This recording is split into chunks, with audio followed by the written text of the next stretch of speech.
उमर साथियों, अज़ीज़ बच्चों, अस्सलामु अलैकुम वरहमतुल्लाहि वबरकातुह।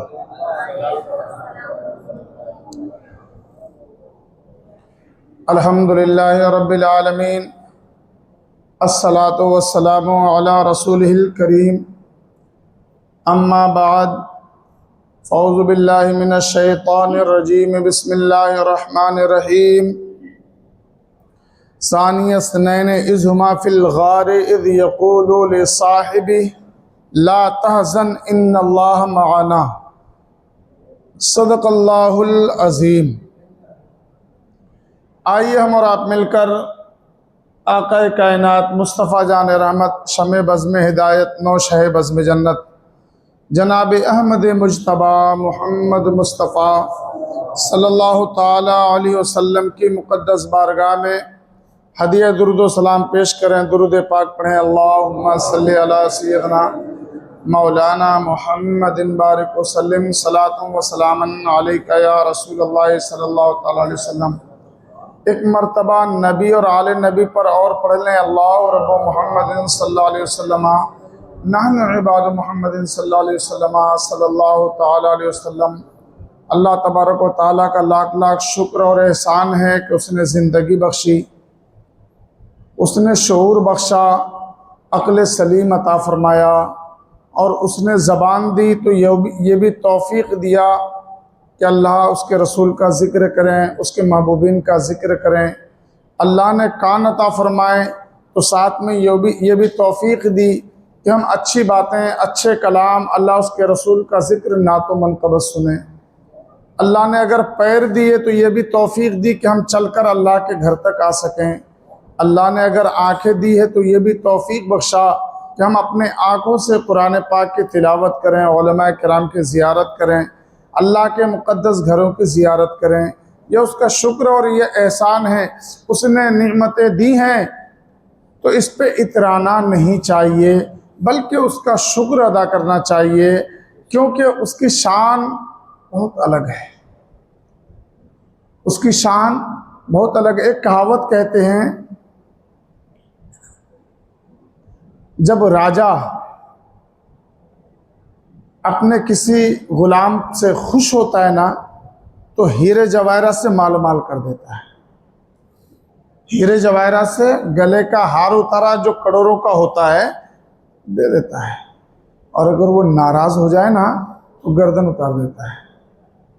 वो नाराज़ हो जाए तो गर्दन उतार देता है और वहाँ कोई भी एहतजाज नहीं कर पाता। ये दुनिया के राजा का हाल है। ये दुनिया के राजा का हाल है। फिर अहकमुल हाकिमीन, जिसने सारी कायनात को पैदा फरमाया, उसके जलाल का क्या आलम होगा, उसके गज़ब का क्या आलम होगा। जैसे उसकी रहमत की इंतहा नहीं है कि अगर वो बख्शने पे आए तो समंदर के झाग के बराबर भी गुनाहों को बख्श देता है, और अगर वो पकड़ने पे आए तो बगैर इजाज़त के कोई तिनका लेकर खिलाल किया उसमें भी गिरफ्त फरमा दे। कोई बचाने वाला नहीं है, कोई पुरसाने हाल नहीं है। किसी ने कहा, ये शेर बार बार जहन पे घुमाइएगा, तेरे गुलशन को वो ताराज भी कर सकता है। तेरे गुलशन को वो ताराज भी कर सकता है। जो कल करना है उसे आज भी कर सकता है। तो वो जो से सुनिएगा, अगर दिल से सुनेंगे तो हैबत पैदा होगी। तेरे गुलशन को वो ताराज भी कर सकता है, जो कल करना है उसे आज भी कर सकता है। निअमतें दी है खुदा ने तो ज़मीन पे ना तेरा, वरना वो दाने दाने को मोहताज भी कर सकता है। वो दाने दाने को मोहताज भी कर सकता है। दुरूद पाक पढ़े ना एक बार। अल्लाहुम्मा सल्लि अला सय्यिदना।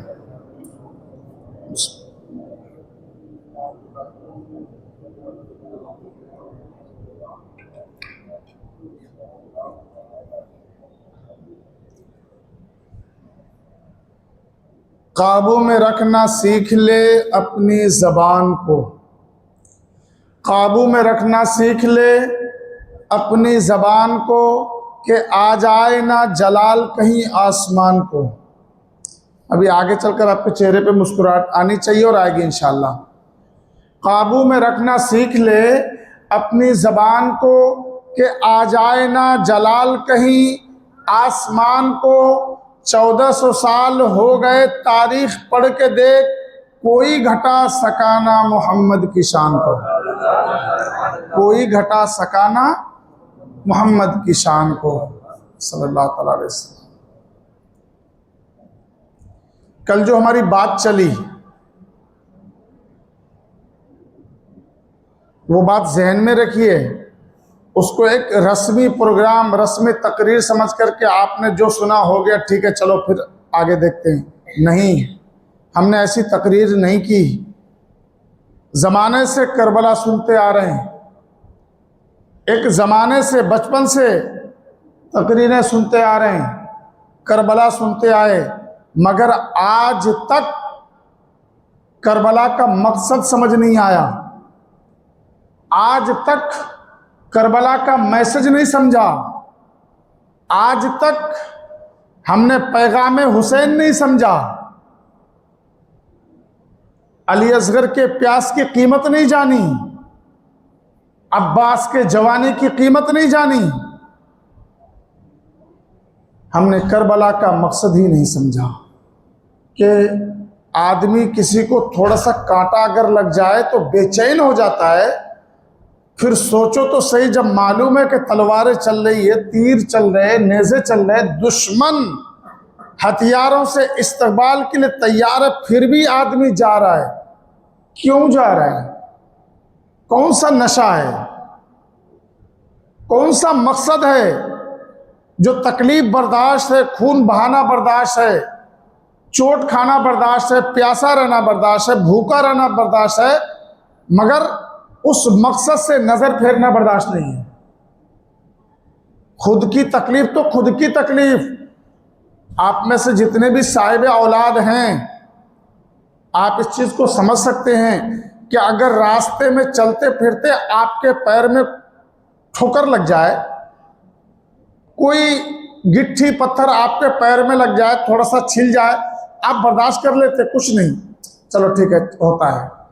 अगर आपके सामने आपका छोटा सा बच्चा थोड़ा सा भी लड़खड़ा जाए, चोट लग के खून निकलने या खाल उधड़ने की बात दूर किए, खाली थोड़ा सा लड़खड़ा जाए, आप आंखें बंद करके दिल में हाथ रख के बताना कि उस माँ बाप के दिल में क्या गुजरती है और किस कदर तेजी के साथ अपने बच्चे को गिरने से पहले हाथ बढ़ा देता है। अच्छा, अगर वही बच्चा थोड़ा सा गिर जाए, खुरच आ जाए, होता है अमूमन, कहीं कट जाए, माँ बाप क्या करते हैं? कोई भी जरूरी काम हो, कोई भी घर का मसला हो, उसको यही रखो, बंद करो, जल्दी चलो, खून बहुत बह रहा है, खून बहुत बह रहा है। आज के जमाने में हम बेहिस लोगों में भी इतना एहसास, आज के जमाने में जबकि हमारी गैरत मर चुकी है, हमारा हया नहीं, हमारे अंदर हया नहीं है, इसके बावजूद एक बच्चा अगर थोड़ा सा चोट खा जाए तो उसके लिए इतनी तड़प कि जल्दी से चलो हॉस्पिटल भागो, बच्चे का खून बह रहा है। ना हम ये देखते कि पैसा है कि नहीं है, टाइम है कि नहीं है, डॉक्टर नहीं है, दरवाजा बंद है, फोन लगाओ, जल्दी बुलाओ। इतनी तकलीफ महसूस करते हैं, यह एहसास है। फिर आपने कभी सोचा कि वो बाप कैसा होगा जिसके सामने 18 साल के जवान बच्चे की लाश पड़ी हो, जिसके नजरों के सामने 18 साल का नौजवान बच्चा तीरों से छलनी हो रहा हो, जख्मों से चूर हो रहा हो, और बाप बचाने के बजाय कहता बेटा सब्र से काम ले, बेटा सब्र से काम ले। वो कौन सा बाप था वो कौन सा चचा था जो 19 साल 18 साल के नौजवान भतीजे की लाश पे घोड़े को दौड़ता हुआ देखे और सजदा शुक्र अदा करे? वो कौन सा बाप है जिसके गोद में 6 महीने का असगर है, अली असगर है, प्यास से चेहरा मुरझा चुका है, होंठ खुश्क हो चुके हैं, दुश्मन का तीर आता है, हुलकुम को छेदते हुए पार निकल जाता है, और वो बाप सिर्फ आसमान की तरफ सर उठाकर यही कहता, मौला अगर तू इस पे राजी तो मैं भी राजी। वो कौन सा मकसद था जिस मकसद के तहत एक एक करके पूरे घर को कुर्बान कर दिया गया? हजरत अली के बेटे हजरत इमाम हुसैन ही नहीं थे इस जंग में, आपके साथ आपके 6-7 भाई और भी थे जो दूसरी माओं से थे, आपके चचाजाद भाई, आपके भांजे, सब पूरा आती है तो बहुत चोट लगती है, बहुत एहसास होता है। यह एहसास तो ये है कि किसी के घर में कोई बीमार है, इलाज के लिए पैसे नहीं है, तो बेचारा नगर नगर डगर डगर मस्जिदों में मार्केटों में घूम घूम कर हाथ फैलाकर लोगों से भीख मांगता है कि मेरी माँ बीमार है, मेरा बाप बीमार है, मेरा भाई बीमार है, आप मदद करो, उसका इलाज करना है। ये एहसास मोहब्बत ही तो है। फिर सोचो तो सही, वो क्या मकसद था जिस मकसद के लिए आले रसूल ने, रसूल के बेटे ने अपने पूरे कुंबे को कटा दिया। हम लोग क्या सिर्फ दास्तान करबला सुनने के लिए पैदा हुए? हमको कुछ समझना नहीं है? अगर हम समझे होते तो आज हमें यह बताने की जरूरत नहीं पड़ती कि हम मुसलमान हैं और हुसैनी मुसलमान हैं। बोलकर बताने की जरूरत नहीं पड़ती, क्योंकि कंफ्यूजन है। एक नाबकार ढोल पे ढोल बजाता है, नाचता है, नशा करता है, ठुमके लगाता है, वो भी कहता है हुसैन हुसैन, मैं भी हुसैन। एक न दाढ़ी है, न नमाज है, न टोपी है, दीन से कोई मतलब नहीं, शक्ल सूरत से कोई पहचान नहीं, वो भी कहता है मैं मुसलमान हूं, इमाम हुसैन का मानने वाला हूं। आपने क्या समझा इमाम हुसैन को? आपने क्या समझा शोहदा करबला को? अगर समझते तो इमाम आली मकाम के नाम पर ये जो खुराफातें हो रही, ये खुराफात न होती, ये खुराफात नहीं होती। कोई भी चेहरा ऐसा नहीं होता जो सुन्नत रसूल से खाली होता, कोई भी पेशानी ऐसी नहीं होती जो सजदे के निशान से खाली होती। ये हमारी कौम, ये हमारा शहर, जो अल्लाह, उसके रसूल और उसके महबूब की बात सुनने के लिए 1 घंटा आधा घंटा नहीं निकाल सकते, तो क्या उनकी अजमत पे कुर्बान होने का जज्बा है? ये कुर्बानी देंगे? आपको लगता है जो सुनना पसंद नहीं करते तो कुर्बानी देना? हम लोग कौन सी दुनिया में जी रहे हैं? नहीं, मगर यकीन जानिए रुतबा बड़ा इस्लाम का, हामी खुदा इस्लाम का, रुतबा बड़ा इस्लाम का। उदास मत होइए, रुतबा बड़ा इस्लाम का, हामी खुदा इस्लाम का। कोई अगर फिर जाएगा, बिगड़ेगा क्या इस्लाम का? जब तक के दम में दम रहे, हक कर अदा इस्लाम का। जब तक के दम में दम रहे, हक कर अदा इस्लाम का। कौन क्या कर रहा है, कौन किधर जा रहा है, हमने ठेका नहीं लिया। हमारे ऊपर दूसरे का हक नहीं है, दूसरे के बारे में कब्र में नहीं पूछा जाएगा, हमारे अपने अमाल के बारे में पूछा जाएगा। आपने क्या किया, आपने क्या किया? भाई, नबी का कलमा पढ़ने के बाद भी जब लोग नबी की गुस्ताखी करते, नबी का कलमा पढ़ने के बाद भी जब लोग नबी को अपनी बराबरी में लेके आते, नबी का कलमा पढ़ने के बाद भी लोग नबी के इल्म गैब पे उंगली उठाते, उनके इख्तियार पे उंगली उठाते, उनकी अजमत पे उंगली उठाते, कलमा पढ़ने के बाद भी, तो कैसा मुसलमान है? किसी शायर ने बहुत अच्छा लिखा है, 2 शेर पढ़ता हूं, अगर अच्छा लगे तो सुभान अल्लाह कहिए, फिर यहां से गुफ्तगू शुरू होगी। ऐ मुनकिरे रिसालत, सुभान अल्लाह की आवाज़ आनी चाहिए। ऐ मुनकिरे रिसालत, क्या ये सितम नहीं है?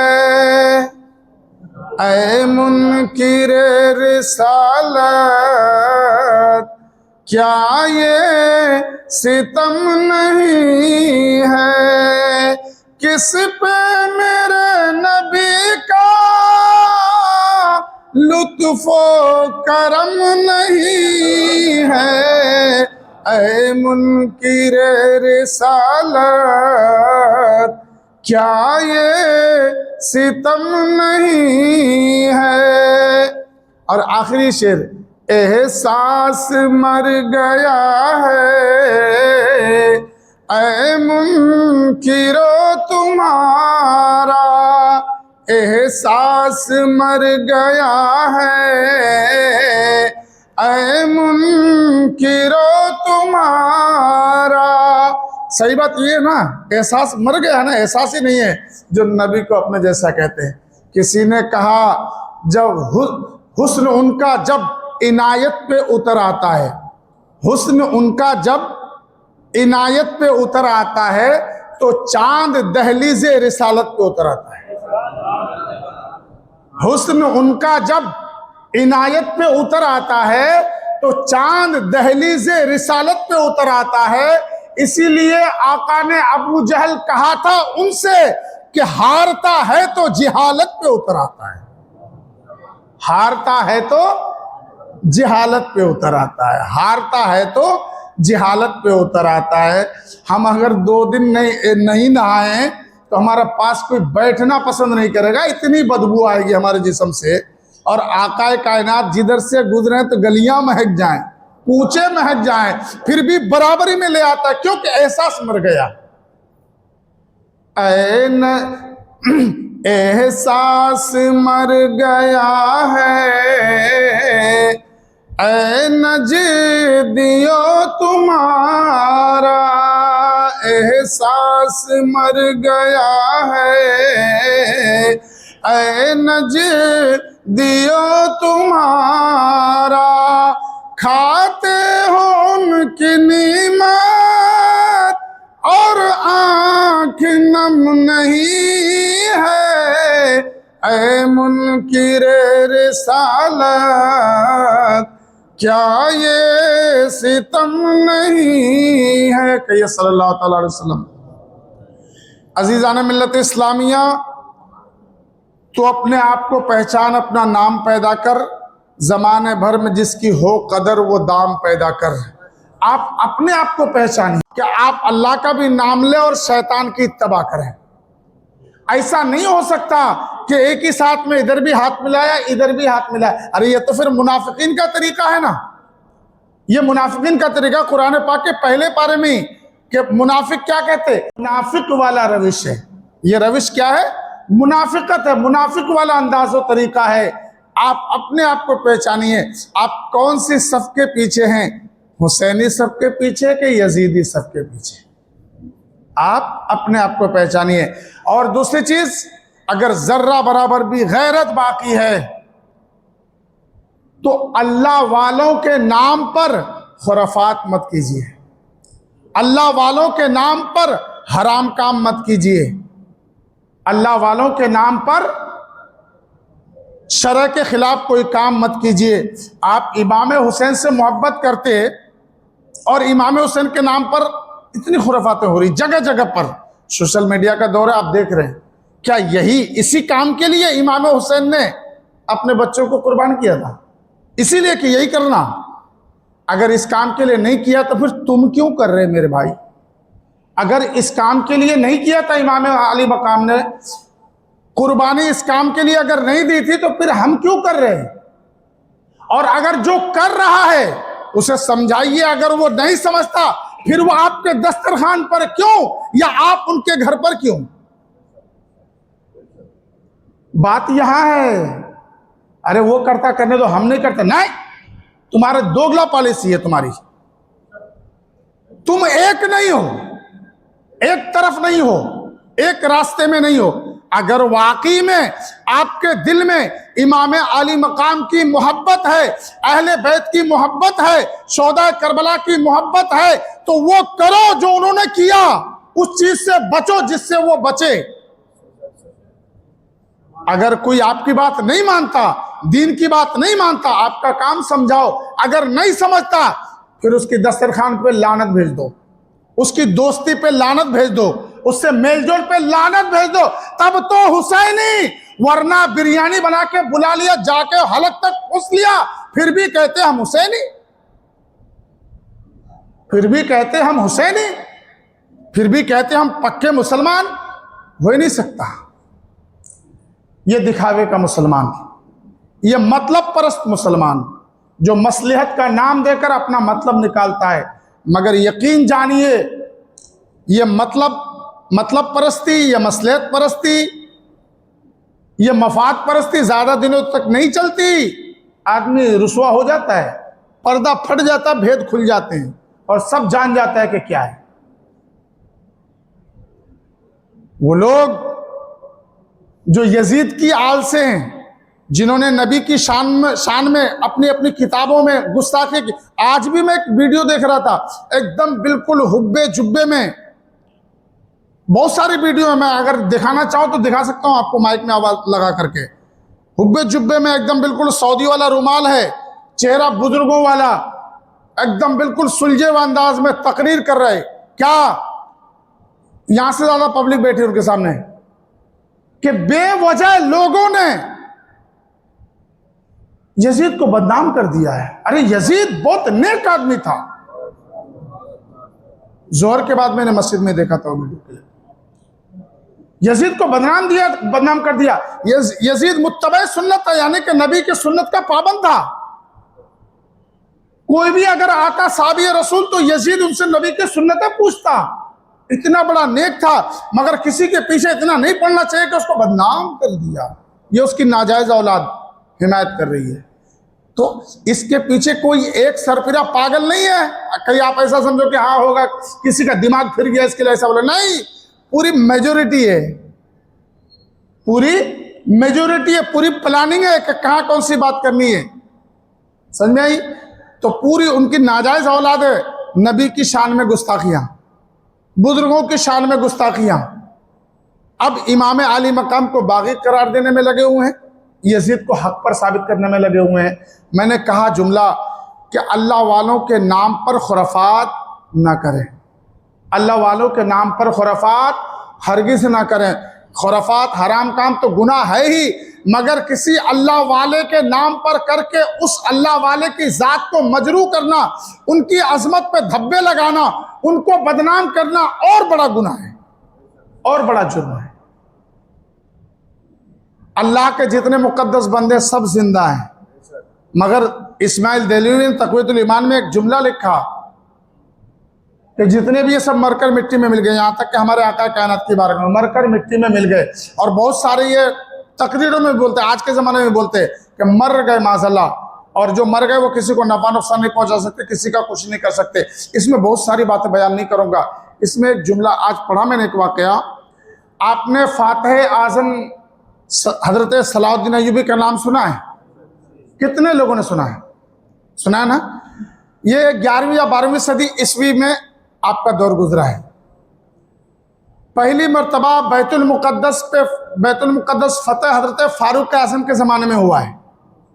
हज़रत अबू उबैदा सिपह सालार, हज़रत खालिद बिन वलीद सिपह सालार हैं, दोनों सिपह सालार, और अमीरुल मोमिनीन हज़रत फारूक आज़म का आप खलीफा हैं, आपकी हुकूमत है। आपके दौर में बैतुल मुक़द्दस फतह हुआ, फिर मुसलमानों के इसमें रहा, फिर आखिर में आकर 1000 या 11वीं सदी उसी में आकर फिर से ईसाइयों ने बैतुल मुक़द्दस पर कब्जा कर लिया।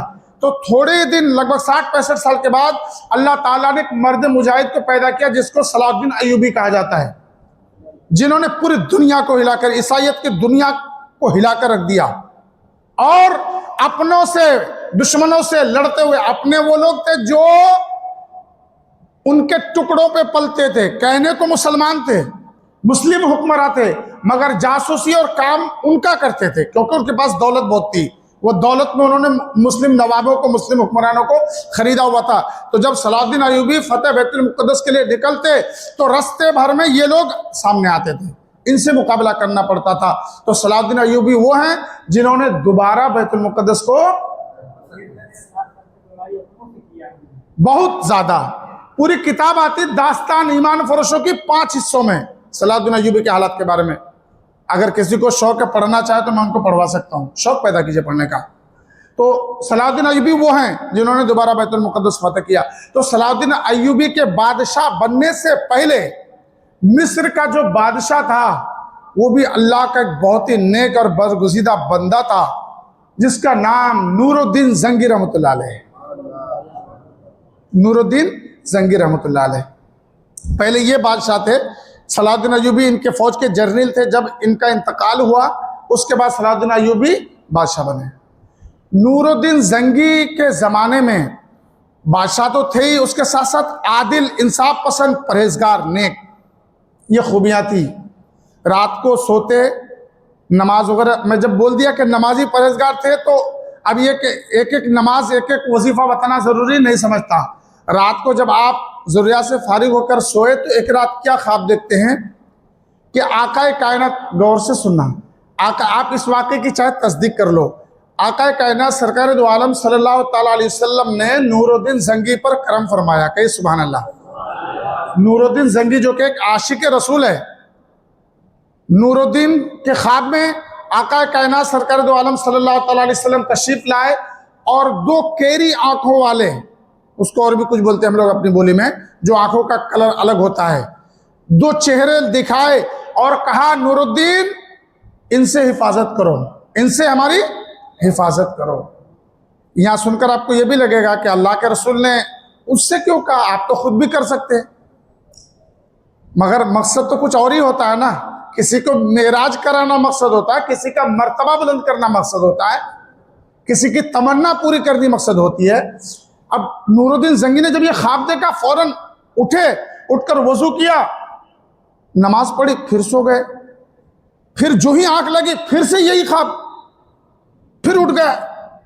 उसके बाद फिर वजू किया, नमाज पढ़े, फिर लेटे, फिर से ये ख्वाब। जब अब ये जो ख्वाब दोबारा देखा आपने तो एकदम बेचैनी पैदा हो गई। जो आपके मुशीरों में, करीबी लोगों में जो सबसे अच्छा और नेक आदमी था, आपने उसको बुलाया और उसको ये ख्वाब बताया। तो उन्होंने कहा कि अल्लाह के रसूल आपसे कोई खिदमत लेना चाहते हैं और अब सोने का वक्त नहीं है। उसी वक्त तैयारी होती है, 20 लोगों को जो अपने खास एकदम करीबी राजदार किस्म के थे उन लोगों को लेते सफर की तैयारी होती है और बहुत सारा मालो असबाब लेकर मदीना मुनव्वरा के लिए रुखसत हो जाते। 16 दिन के बाद ऊँटों पर सफर करके कहाँ पहुंचते? मदीना मुनव्वरा पहुंचते। मदीना मुनव्वरा पहुंचने के बाद मस्जिद नबवी में हाजिर होते, सरकार की बारगाह में हाजिर होते, नमाज पढ़ते, सलात सलाम पढ़ते, सब कुछ करते। जन्नत की क्यारी में बैठकर ये सोचते कि आकाए कायनात सरकार दो आलम सल्लल्लाहु अलैहि वसल्लम ने जिनका चेहरा दिखाया था, मैं इस पूरे शहर में उनको पहचानूंगा कैसे? वो कौन है? उनसे मेरे नबी ने फरमाया कि उनसे बचाओ, हिफाजत करो, उनको पहचानूंगा कैसे? फिर एक तरकीब आई वहीं बैठे बैठे, क्योंकि बादशाह थे ना, बहुत सारा मालो खजाना लेकर गए थे। आपके जो साथ में थे उन लोगों ने ऐलान किया बादशाह के हुक्म से कि पूरे मदीने शहर के वासियों को, यहाँ के रहने वालों को बादशाह वक्त नूरुद्दीन ज़ंगी का सलाम, और आप सब लोगों से गुजारिश है कि बादशाह दरबार रिसालत में हाजिरी के लिए आए और खुशियाने के तौर पर आप सब लोगों को तहफा तहफ नजराना देना चाहते, लिहाजा सारे लोग बारी बारी बादशाह से मुलाकात करें। ये एक तरकीब थी कि जब मुलाकात करने के लिए आएंगे तो इनाम तो कोई और देगा, बादशाह गौर से देखेंगे। बादशाह के कहने से ये ऐलान किया गया, सब लोग आए, मुलाकात करने लगे, इनाम लेकर जाने लगे। एक एक करके पूरे शहर में जितने भी लोग थे वो आए, सब मुलाकात करके चले गए। मगर नूरुद्दीन ज़ंगी कहते कि वो कैरी आंखों वाले 2 शख्स को मैंने नहीं देखा, क्योंकि एक बार नहीं देखा था जो कंफ्यूजन हो सकता था, 3 बार दिखाया गया। अब आप पूछते हैं कि अच्छा कोई और भी रह गया, कोई और है जो नहीं आया या नहीं आ सकता किसी वजह से? लोग गौर करने लगे, सोचने लगे, इनाम पाकर सभी बहुत खुश थे, बादशाह को दुआएं देने लगे।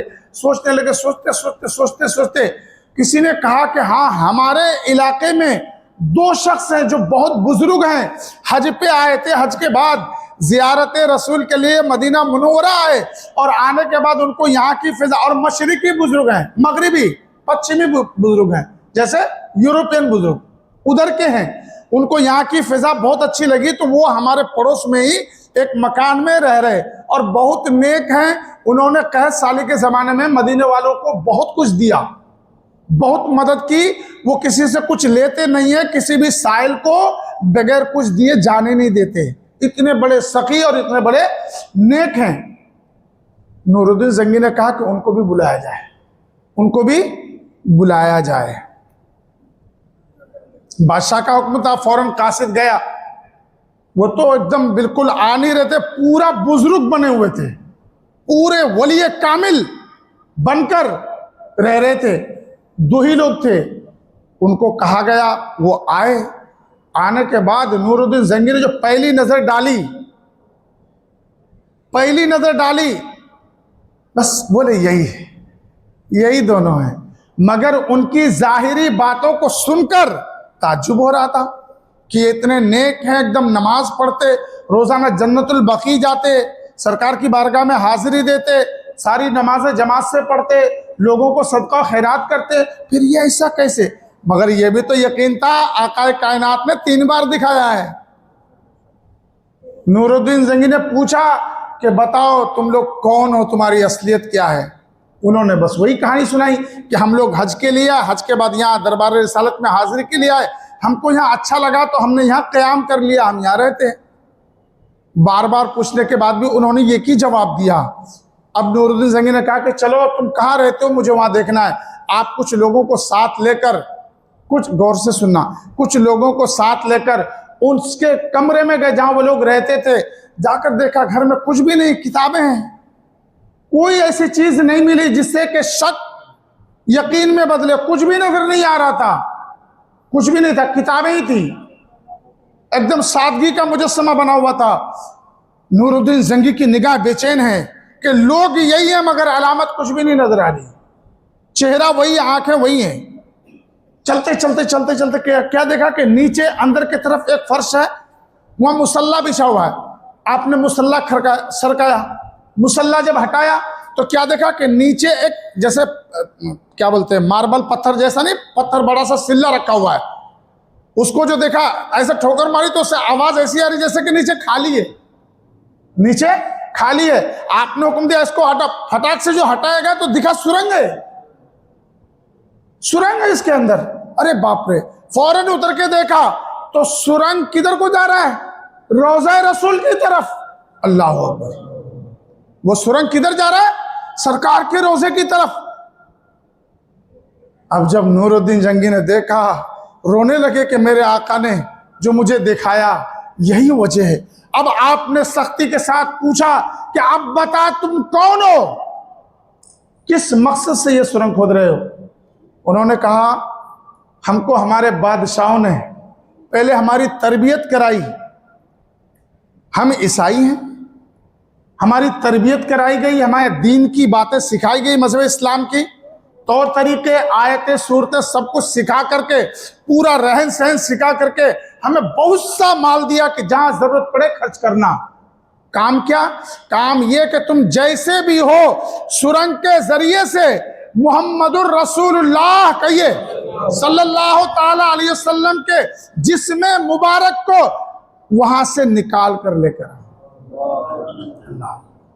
किस्सा नहीं सुना रहा हूं, तारीखी वाकया है ये।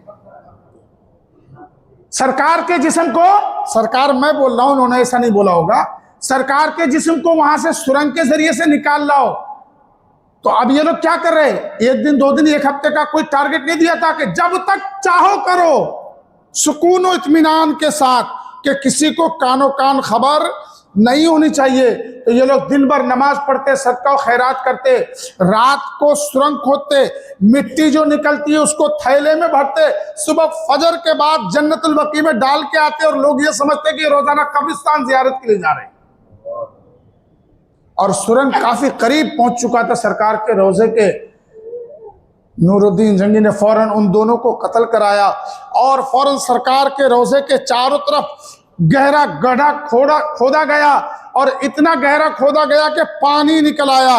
उसके बाद रांग और शीशा पिघलाकर मजबूत तरीके से मेरे आका सरकार दो सल्लल्लाहु अलैहि वसल्लम के रोजे के चारों तरफ नूरुद्दीन जंगी ने दीवार बना दी। ये कब का वाक़या है? मेरे सरकार के वसाल के 550 साल के बाद का वाक़या है। 550 साल के बाद का वाक़या है।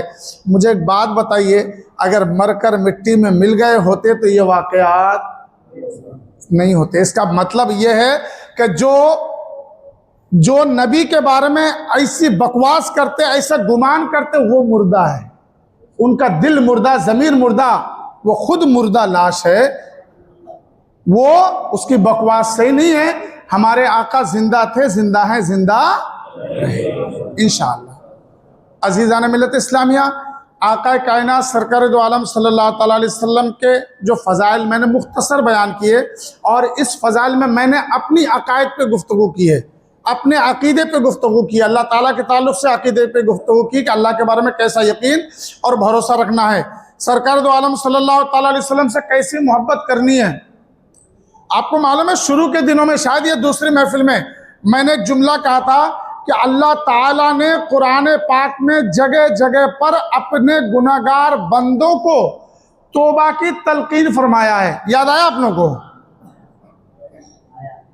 गुनाहगार लोगों से तौबा की तलकीन फरमाई कि तुमने गुनाह किया, अपने जानो परसों में क्या, तुम तौबा कर लो, मैं माफ कर दूंगा।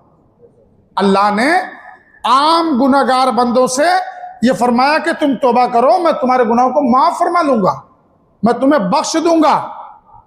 मगर एक गुनाह ऐसा भी है जो मैं समझता हूं कि सबसे बड़ा गुनाह है, जिस गुनाह के करने के बाद अल्लाह ताला ने तौबा करने की मोहलत देने का वादा नहीं फरमाया है।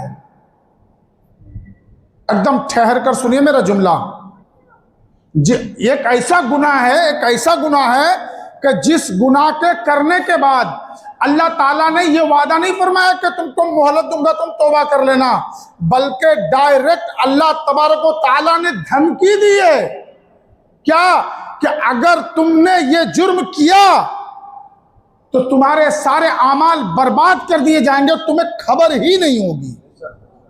ये धमकी है। ये क्या है? धमकी है। अब सुनिए, वो कौन सा जुर्म है, वो कौन सी गुनाह है, वो कौन सा गुनाह है। कुरान पाक के अंदर एक सूरत है और उस सूरत में आयत करीमा बिस्मिल्लाहिर्रहमानिर्रहीम, या अय्युहल्लज़ीना आमनू ला तुक़द्दिमू बैना यदिल्लाहि व रसूलिही वत्तक़ुल्लाह इन्नल्लाहा समीउन अलीम।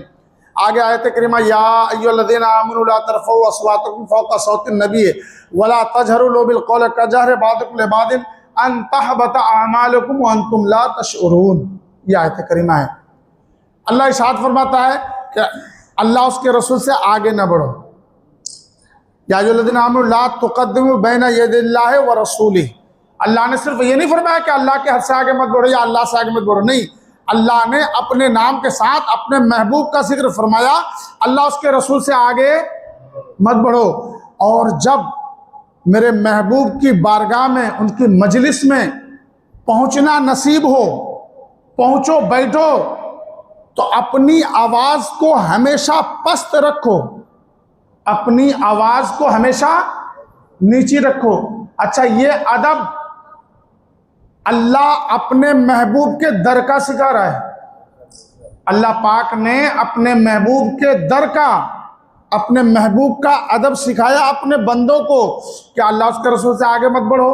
और अगर मेरे महबूब की महफिल में बैठना नसीब हो, मेरे महबूब के सामने जाना नसीब हो, मेरे महबूब की सोबत अगर मिले, तो महबूब के सामने आवाज ऊंची मत करना, मेरे महबूब की आवाज से अपनी आवाज बुलंद मत करना। यहां गुस्ताखी की बात ही नहीं आई है, यहां शान घटाने की बात ही नहीं आई है। आमतौर से आदमी अपने माँ बाप के सामने भी जोर से बोल लेता है, उस्ताद के सामने भी जोर से बोल लेता है। एक जगह कुरान पाक में और भी आयतें करीमा है, मैं बार बार सुना चुका हूं, मगर सुना था इसके लिए कि वो कोई किस्सा नहीं है, ईमान को साफ करने वाली आयत है। वो ईमान में जब जंग लग जाता है ना, दोस्ती और मोहब्बत में आदमी जब गुमराही के रास्ते पे चल निकलता है तो उस जंग को दूर करने के लिए कुरान पाक की ये आयतें हैं कि जब सहाबा किराम आका की बारगाह में जमा होते, सरकार कुछ इरशाद फरमाते, कोई दूर होता, उसके समझ में पूरी बात नहीं आती, तो जैसे मैं बयान करता हूं, कोई बात अगर अधूरी रह जाती तो हमारे सामने मैंने इजाजत दिया हुआ है कि आप मुझसे पूछ सकते हैं, तो बोलते ना कि इस बात को ये ऐसा ये सब पूछते हैं, तो ये कोई गुस्ताखी नहीं होती, ये कोई बेअदबी मैं नहीं मानता हमारे अपने हिसाब से, क्योंकि उसने अगर पूछा तो दीन की बात ही पूछा। तवज्जो तवज्जो, अगर किसी ने मुझसे पूछा तो दीन की बात ही पूछा, मसले की बात ही पूछा, और हमारा मकसद ही यही है कि मैं दीन की बात बताऊं, मसले की बात बताऊं, नमाज की बात बताऊं। और पूछने वाले ने अगर पूछ लिया नमाज की बात, दीन की बात, तो बज़ाहिर कोई गुस्ताखी नहीं होती, मगर अल्लाह पाक को अपने महबूब की बारगाह में यह पूछना भी पसंद नहीं है। अल्लाह पाक को अपने महबूब की बारगाह में सहाबा का यह कहना भी गवारा नहीं है। क्या क्या कहा था साहबी ने? रायना या रसूल अल्लाह सल्लल्लाहु अलैहि वसल्लम, या रसूल, और अल्फाज भी कितना मोहब्बत वाला, एहतराम वाला, या रसूलुल्लाह सल्लल्लाहु अलैहि वसल्लम हम पर रियायत कीजिए, करम कीजिए, हम पर रियायत कीजिए, आपने जो फरमाया उसे दोबारा फरमा दीजिए, हम पर रियायत कीजिए। कितना अदब का लफ्ज है, और दीन सीखने की बात थी, मगर कुर्बान जाइए अपने नबी की अजमत पर कि अल्लाह को यह भी गवारा नहीं है कि कोई मेरे महबूब को रोके टोके कुछ पूछे। अल्लाह ने डांट लगाई, या अय्युहल्लज़ीना आमनू ला तक़ूलू रायना। इसमें एक बात यह है कि रायना का मायने रियायत करना, मगर यहूदियों की लुगत में रायना कहते चरवाहे को, तो वो यहूदी मजाक करते थे। हालांकि कोई भी मुसलमान उस मायने में रायना नहीं कहता था, वो रियायत के मायने में कहता था, मगर दूसरे लोग दूसरी लुगत में उसका मायने अलग लेते थे। अल्लाह को ये पसंद नहीं।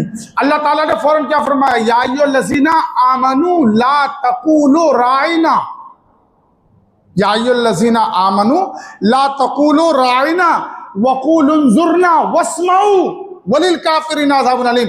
अल्लाह फरमाता है, ऐ ईमान वालो राइना न कहो, ऐ ईमान वालो राइना न कहो, क्या कहो? वक़ूलू उन्ज़ुरना, या रसूलुल्लाह हम पर नजर करम फरमाइए।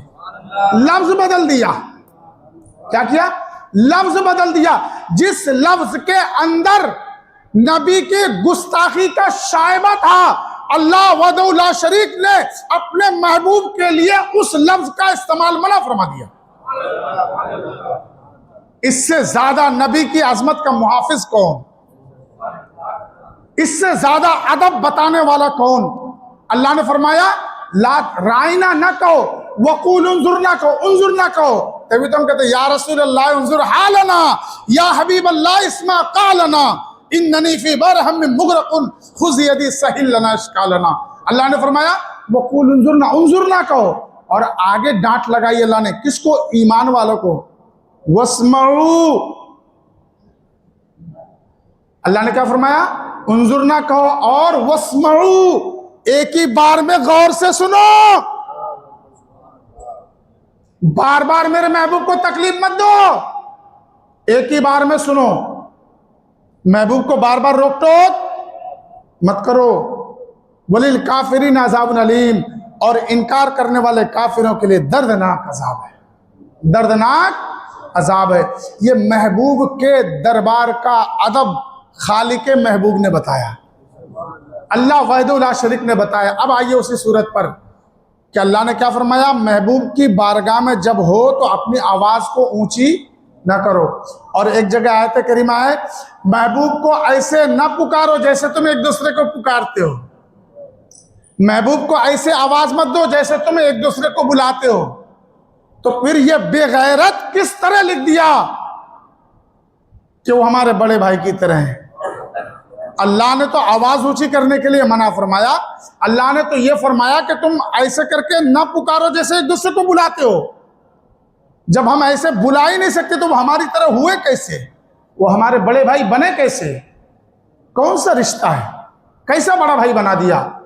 अब आगे सुनिए, अगर तुमने नबी की बारगाह में आवाज ऊंची की, अगर अपने जैसा समझा, अपने जैसा कहा, अंतहबत आमालुकुम व अंतुम ला तशरून, तुम्हारे सारे अमाल बर्बाद कर दिए जाएंगे, तुम्हें खबर ही नहीं होगी। यानी कि तुम्हारा अमाल बर्बाद हो जाएगा, तुम्हारा ईमान छिन जाएगा, मगर तुम इसी गुमान में रहोगे कि तुम सच्चे पक्के मुसलमान हो।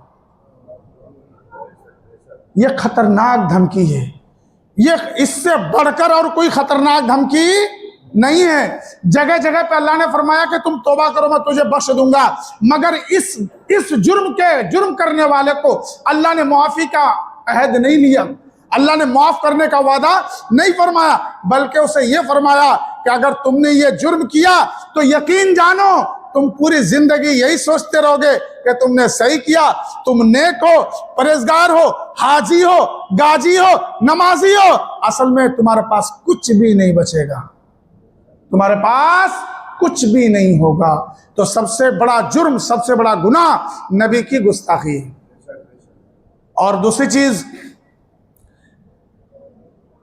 कोई ऐसा लफ्ज, कोई ऐसी बात जिसमें, और देखिए आदमी अगर ऐसे कोई जुर्म करता है, कोई गलती करता है, कोई गुनाह करता है, तो उसकी नीयत को भी देखा जाता है, उसकी नीयत को भी देखा जाता है कि हो सकता है कि गलती से, जैसे किसी ने किसी का मर्डर किया, किसी ने मर्डर किया तो उसको तो वो दफा लगेगी जो मर्डर की दफा है, जो केस है।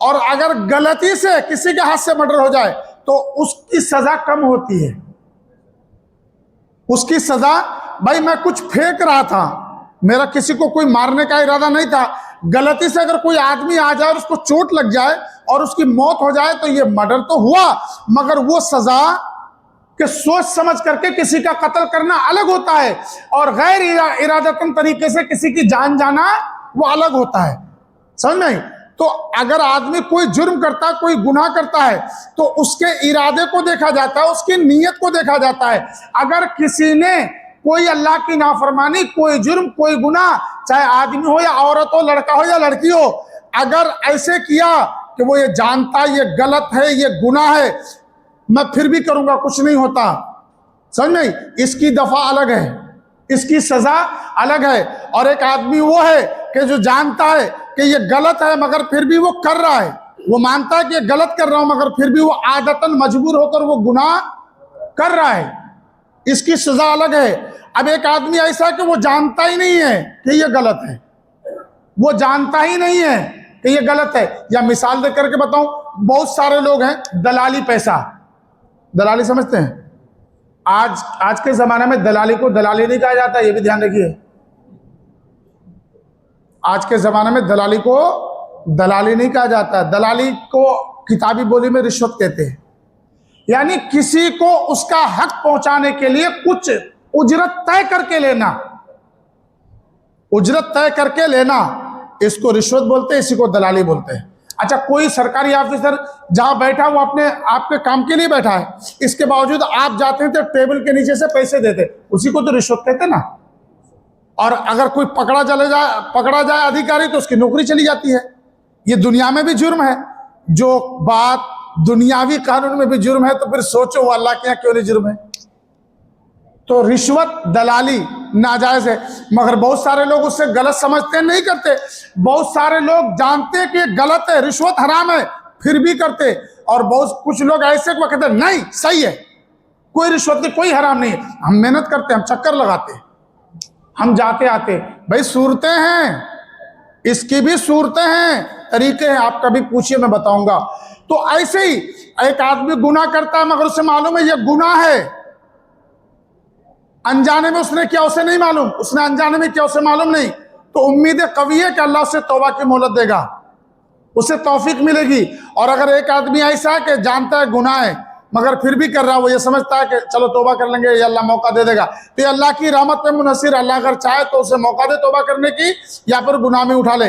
एक आदमी ऐसा है कि वो जानबूझकर करता है कि नहीं गुनाह है, गुनाह नहीं है, ये सही है, मैं करूंगा, हराम हलाल को वो नहीं मानता है, तो आप यकीन जानिए ऐसे शख्स का खात्मा ईमान पर हो कोई ज़रूरी नहीं, ज़्यादातर जन गालिब यही है कि उसका खात्मा कुफ्र पर होगा। उसने अल्लाह के हलाल को हराम किया, हराम को हलाल किया। तो ऐसे ही कोई भी गुनाह का करने वाला उसकी नीयत देखी जाती है, मगर नबी की गुस्ताखी करने वाले की नीयत नहीं देखी जाती।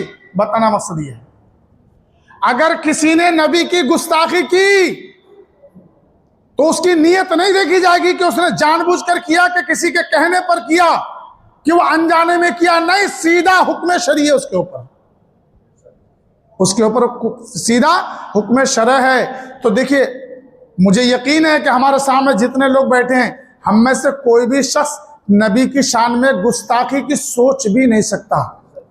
करने की बात तो बहुत दूर की है, मैं मानता हूं कि वो गुस्ताखी करने की सोच भी नहीं सकता, मगर एक जुर्म है जो करते हैं, एक जुर्म है जो करते हैं। मिसाल के तौर पर हम में से कोई भी शख्स होश हवास में, अभी बोलूंगा तो बोलेंगे नाम नहीं लेना चाहिए, भाई क्यों नहीं नाम लेना चाहिए? अल्लाह के मखलूक का कुरान में तज़किरा है, सूअर, क्या सूअर हम लोग जानबूझकर होश हवास में खा सकते हैं?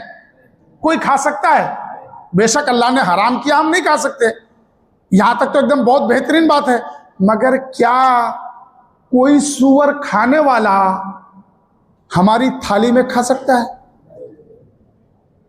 क्या हम उसकी थाली में हाथ डाल सकते हैं? क्यों? क्योंकि आपका ज़मीर गवारा नहीं करेगा, ये हराम चीज खाता है, ये हराम चीज, नापसंदीदा चीज जिसका नाम लेना हम लोग पसंद नहीं करते, हमारी औरत नहीं पसंद करती है, नाम लेने से जबान गंदी हो जाएगी, नाम नहीं लेते। वो चीज खाने वाला हमारे दस्तरखान में नहीं खा सकता, या हम उसके दस्तरखान में नहीं खा सकता। मैं आपको एक बात यकीन से बताऊं, पूरी दुनिया में जिससे चाहो मसला पूछ लो, नबी की गुस्ताखी करने वाला सूअर खाने से ज्यादा जलील है, सूअर खाने वाले से ज्यादा गंदा है। सूअर खाने वाले से, एक मौके पर सूअर खाना भी इंसान के लिए जायज हो जाता है जान बचाने के लिए। रास्ता कोई नहीं है, खाने के अलावा कोई चारा नहीं तो मर जाओगे या मार दिए जाओगे। तो इतना खाना जिससे जिंदगी बच जाए, कोई गुनाह नहीं है, खा सकता है। मगर हम किसी सूअर खाने वाले को अपने प्लेट में नहीं खिला सकते, जबकि सूअर खाने वाले से ज्यादा बुरा वो शख्स है जो नबी की शान में गुस्ताखी करता है। तो जब सूअर खाने वाले के प्लेट में हम नहीं खा सकते, उसको अपनी प्लेट में नहीं खिला सकते, तो फिर ऐसे किसी शख्स के दावत में उसको हम क्यों जाते या उसको हम क्यों बुलाते जो उसी टोली से, उसी जमात से ताल्लुक रखता है जिन लोगों ने नबी की शान में गुस्ताखी की। अगर मैंने गलत किया हो तो आप मुझे रोक सकते हैं, अगर मेरी कोई बात गलत लगी हो आप मुझे बता सकते हैं कि मैंने फितना फसाद किया आपके लिए। नहीं, मैं दीन बता रहा हूं, मैं मसला आपके जमीर को झिंझोड़ रहा हूं। कोई नापाक चीज खाने वाला हमारे साथ बैठ नहीं सकता, हमारी थाली में खा नहीं सकता, तो नबी की गुस्ताखी करने वाला हमारे पास में कैसे बैठ सकता है? नबी की शान में गुस्ताखी करने वाले के घर में हम अपना बेटा बेटी कैसे देते हैं? क्या कहते हैं, अरे वो है, हमारा उसका अलग मामला है। बहुत सारे लोग तो ये कहते हैं कि यार हमने तो खाली उससे लड़की लिया, हम जा थोड़े ना रहे, हम दे थोड़े ना रहे। अरे भाई, इधर से या उधर से सब बराबर है, सब बराबर है। अपने ईमान की कीमत पहचानो, अपने आप को पहचानो। कामयाब वही है जो दुनिया से ईमान बचा कर ले गया, और अजमत रसूल के बगैर, मोहब्बत रसूल के बगैर कोई ईमान नहीं है। अल्लाह की सरतावा कदम शान है ये, इंसान ही इंसान, वो इंसान है ये। कुरान तो ईमान बताता है इन्हें, ईमान ये कहता है मेरी जान है। अगर मोहब्बत रसूल में कमी आई तो कोई ईमान नहीं। दुश्मनाने रसूल से अगर ताल्लुक रहा, गुस्ताखे रसूल से अगर दोस्ती रही, तो आप अपने दावाए मोहब्बत में झूठा, दावाए इश्क नबी और दिल में कीना हो, किसी मोमिन की ये शान नहीं है भाई। ऐसा हो ही नहीं सकता कि नबी से मोहब्बत और नबी की गुस्ताखी करने वालों से दोस्ती, या तो वो मोमिन नहीं है या तो फिर मोहब्बत नहीं है। अल्लाह पाक हम और आपको कहने सुनने से ज्यादा अमल की तौफीक अता फरमाए।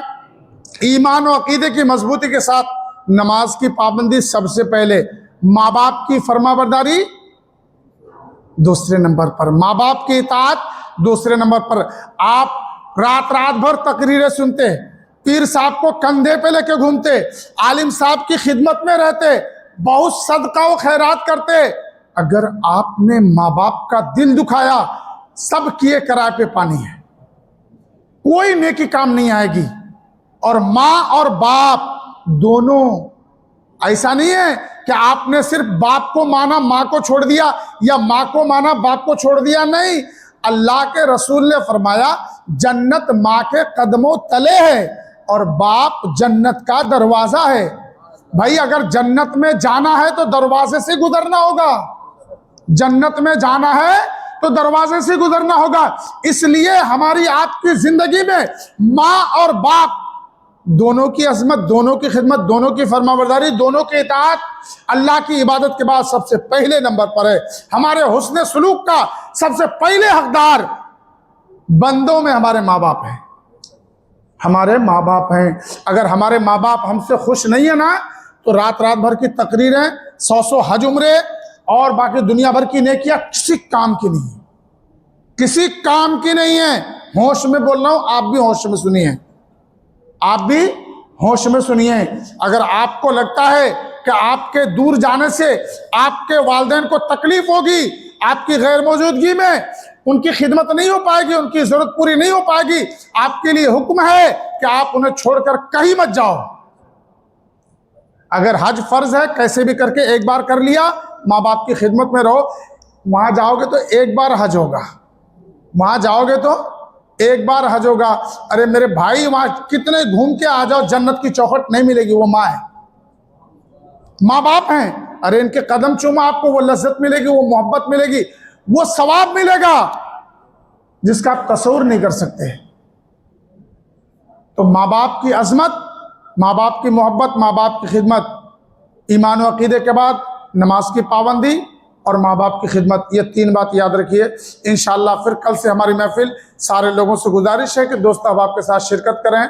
आज भी जो गुफ्तगू हुई वो भी ईमान अकीदे के ताल्लुक से, क्योंकि यकीन जानिए गोबर और हलवे को एक ही जगह पे रख दिया जाए ना, गोबर और हलवे को एक ही जगह पे रख दिया जाए ना, तो गोबर का कुछ भी नहीं बिगड़ेगा। ये आसान सी बोली है, आप समझ पाएंगे। गोबर का कुछ भी नहीं बिगड़ेगा। और हलवा का क्या होगा? हलवा गोबर हो जाएगा, हलवा गोबर हो जाएगा। तो ये ईमान है।